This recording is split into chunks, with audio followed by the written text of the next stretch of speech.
Salut à tous, on se retrouve aujourd'hui pour le débrief du 4ème match de prépa contre Braga, match nul un partout entre les deux équipes, une première mi-temps décevante et une fin de match plutôt intéressante, on va analyser tout ça dans ce débrief. N'hésitez pas à me suivre sur mes réseaux sociaux, je suis notamment actif sur Twitter et sur Insta, je vous invite aussi à rejoindre le Discord pour parler de l'OM ou de foot en général avec d'autres supporters comme vous. On commence directement avec la compo de départ, Mandanda fait son retour dans les buts, Amavi à gauche, Camara à droite dans une position hybride entre latéral et milieu défensif selon les phases. La charnière est composée de Balerdi et d'Alvaro, au milieu Gueye est associé à Gerson avec Payet un cran devant. Le trio d'attaque est lui composé de Luis Enrique à gauche, Cengiz Under à droite et Benedetto dans l'axe. Une compo comme souvent évolutive qui peut facilement passer en 3-5-2 avec Enrique qui passe piston gauche et Amavi qui se décale dans l'axe gauche de la défense. Maintenant pour l'analyse, on a vu une première mi-temps désastreuse, tactiquement parlant je suis toujours pas charmé, c'est peu de le dire. Le manque de latéral droit s'est clairement fait ressentir puisque toutes les actions sont passées par la droite, un manque qu'ont bien compris les joueurs portugais qui ont énormément lancé Galeno qui a pas eu trop de mal pour éliminer d'autres défenseurs et qui a été d'après moi un peu trop libre dans son placement. L'équipe était désorganisée avec Camara en position de latéral droit sur phase défensive, Enrique qui était dans la défense à 5, c'est un système qui demande beaucoup d'efforts, beaucoup d'automatisme qu'on n'a pas encore. Parfois j'aimerais qu'on revienne à un schéma plus classique, un 4-3-3, un 4-2-3-1 par exemple. Dans une défense à 5, c'est vachement bien quand t'as un défenseur qui relance bien comme Saliba ou Luan Pérez.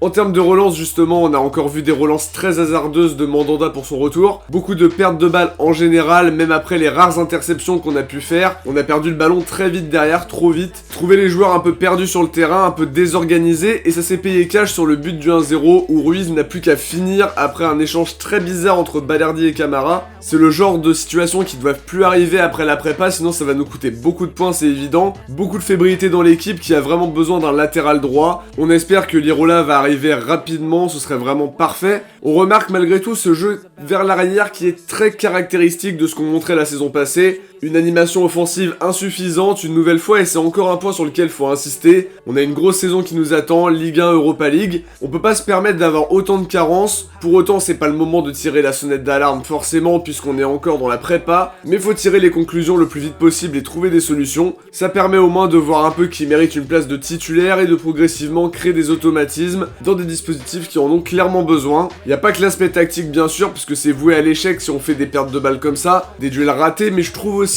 le rôle de Camara un peu difficile, même s'il a du coffre, ça reste compliqué d'être au four et au moulin. Au final, la préparation sert à ça, à pointer du doigt les problèmes et les corriger avant le début de la saison, mais il va falloir rapidement le faire puisque le début de la saison finalement arrive très vite. Faut aussi jouer plus rapidement devant, se procurer des occasions, ce qui nous a cruellement manqué en première. C'est ce qu'a fait Braga de leur côté, c'est bien maîtrisé, faut être mieux organisé et ne pas faire preuve de trop de laxisme dans les interventions, faut pas trop laisser jouer non plus. En deuxième période, on égalise rapidement grâce à Payet sur un ballon qui traîne dans la surface après un gros travail d'Enrique sur son aile gauche, puis un centre détourné maladroitement de Gueye du côté de la défense portugaise. C'est aussi important de profiter des erreurs pour se remettre un peu en confiance, se remettre dans le match. On repart quand même au départ sur les mêmes bases malgré tout en termes de déchets techniques, des pertes de balles évitables, on voit que malgré tout un peu plus de rapidité dans les offensives, des relances plus propres avec les entrées de Saliba, de Guendouzi et de Luan Pérez, un peu plus de vivacité avec Dieng et Konrad de la Fuente. C'était quand même plus séduisant même si pas assez tranchant forcément. On a vu plus de passes en profondeur, le jeu était beaucoup plus rapide et on a même vu les Portugais un peu plus fébriles dans leur transmission. Dans les duels on a été mieux, plus d'agressivité, ça a participé aussi à changer la physionomie du match. La deuxième mi-temps au final était de bien meilleure qualité, un jeu rapide, une volonté de se porter rapidement à l'attaque, moins de déchets techniques et une meilleure organisation générale de l'équipe. Maintenant sur les prestations individuelles, j'ai beaucoup aimé l'entrée de Konrad de la Fuente qui apporte de la vélocité. Techniquement je l'ai trouvé une nouvelle fois très à l'aise et capable d'accélérer le jeu. Guendouzi l'entrée a été très bonne aussi, très précis dans les transmissions, assez inspiré et important dans la relance. Saliba a fait une bonne entrée, toujours bien placé et capable d'intervention salvatrice. Dieng aussi a été très bon et lui manque son petit